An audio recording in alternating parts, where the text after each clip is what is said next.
એની અંદર જે સહકારી ક્ષેત્ર છે એમાં ખાસ કરીને જે ડેરી, ખાસ કરીને જે સહકારી બેંક, એ તમામ બેંકોની અંદર જે ઓળખાણવાદ, લાગવકશાહી, પરિવારવાદ અને પૈસા દઈને જે નોકરીઓ મળે છે એને પણ આવનાર દિવસોની અંદર ઉજાગર કરવાની છે. એટલે તૈયાર થઈ જજો. જે લોકો ભ્રષ્ટાચાર સિસ્ટમની અંદર આવ્યા છે એ ભ્રષ્ટાચારીઓ લોકોને આપણે દૂર કરવાના છે.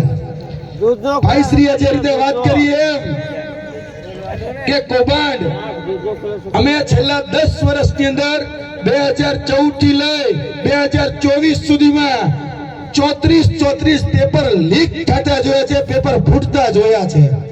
પેપર ફૂટવું એટલે એવું નહીં કે હાથમાં આપણે કાચનું પેપર લઈને આવીએ ને હાથમાંથી પડી જાય એટલે ફૂટી જાય, એવું નહીં. પેપર ફૂટવું એટલે પાછલા બાણેથી પોતાના વાલા દવલાને, પોતાના મળતિયાને, પોતાના ઓળખાણવાદ, પોતાના પરિવારવાદના લોકોને એ સીધું જ જ્યારે રવિવારે પરીક્ષા હોય તો શનિવારે પાછલા બાણેથી દઈ આખું પેપર ગોખાવી નાખવું. પેપર ફૂટવું એટલે આપણે આપણા બાળકોમાં જોયેલા સપનાઓનું તૂટવું એટલે પેપર ફૂટવું. પેપર ફૂટવું એટલે કે આપણા બાળકોએ જે તનતોડ મહેનત કરી છે, જે અપેક્ષાઓ બાંધી છે કે હું સરકારી નોકરીની અંદર લાગીશ, એ અપેક્ષાઓનું તૂટવું એટલે પેપર ફૂટવું. 34 પેપર લીક થયા છે. 2014 જીપીએસસી ચીફ ઓફિસરનું પેપર લીક થયું. 2015 કહી શકાય કે ટેટનું પેપર લીક થયું. 2016 ટાટનું પેપર લીક થયું. 2016 ગ્રામ પંચાયત તલાટીના પેપર લીક થયા. 2017 જુનિયર ક્લર્કનું પેપર લીક થયું. 2018 મુખ્ય સેવિકાનું પેપર લીક થયું. 2018 એલઆરડી એટલે કે લોકરક્ષક દળનું પેપર લીક થયું. 2019 બિન સચિવાલય ક્લાર્કનું પેપર લીક થયું. 2020 એમજીવીસીએલ, યુજીવીસીએલ, પીજીવીસીએલ, ડીજીવીસીએલ આપણે જે ઉર્જા વિભાગની જે ભરતીઓ છે એના જુનિયર આસિસ્ટન્ટ, જુનિયર એન્જિનિયરના પેપર લીક થયા. 2021 હેડ ક્લાર્કનું પેપર લીક થયું. 2022 જુનિયર ક્લાર્ક જેને બિન સચિવાલય ક્લાર્ક અંતર્ગત જે ભરતી કરવામાં આવે છે એના પેપર લીક થયા. 2023 આપણે જે જગ્યાએ જે વિસ્તારમાં યુનિવર્સિટીઓ સ્થાપી છે તે એ બાજુની નર્મદ યુનિવર્સિટી, આની MS university, Gujarat university, HNG university, Saurashtra university, MKBU university, total યુનિવર્સિટીના 2021 થી લઈને 2024 સુધીમાં 15 પેપર લીક થયા. 15. હવે શેની રાહ જોવો છે? આ બાળકના બાલબંધીના પેપર ફૂટે નહીં, શેની કે બાળકનું બાલબંધીનું પેપર આવે ને ફૂટી જાય એની રાહ જોવો છે.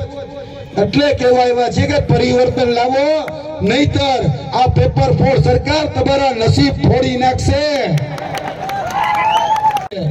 એવા આપણા રાજુભાઈ કરપડા, પ્રવીણભાઈ રામ, રમેશભાઈ મેર, એ બધા જ લોકોને જે કહી શકાય કે આપણા જે યોગ્ય ભાવ નહોતા મળતા, ખેડૂતોને પોતાની જણસના ભાવ નહોતા મળતા, એની સામે જે આંદોલન કર્યું તો અત્યારે 115 દિવસથી જેલની અંદર અત્યારે ક્યાંક રાખી મૂક્યા છે.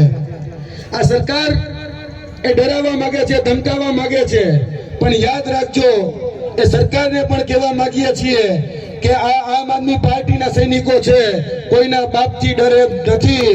તમારે જ્યાં કિલ્લો મારો હોય ત્યાં મારી લેજો, બાકી તમે યાદ રાખજો આવનારી 2027 ની ચૂંટણીમાં તમારી હોનાની થાળી હોય તો પણ ભલે અમે એ લોઢાનો ખીલો આ કદવાલની ભૂમિ ઉપર મારવાના અને મારવાના. આવનારી જિલ્લા પંચાયત, તાલુકા પંચાયત, નગરપાલિકાની ચૂંટણીઓ મિત્રો તૈયાર થઈ જાઓ. આપણામાંથી જ આપણો જ જનસેવક ઉભા કરીએ.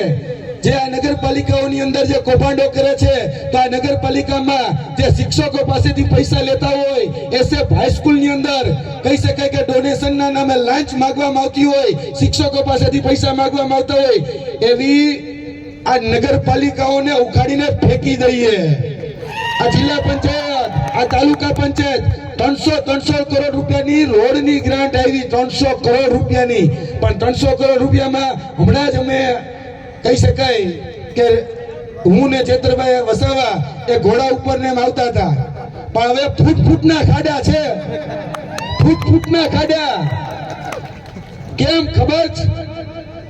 કારણ કે આદરણીય ચેતરભાઈ વસાવા કહેતા હતા કે અહીંના નેતાઓ એ રાજેન્દ્રસિંહ હોય કે કે અહીંના જિલ્લા પંચાયત વાળા કે અહીંના તાલુકા પંચાયત વાળા એના નેતાઓના પેટના ખાડા મોટા થઈ ગયા એટલે આ રોડના ખાડા મોટા થઈ ગયા એટલે પેટના ખાડા મોટા થઈ ગયા છે બધાના હવે રંધો મારો રંધો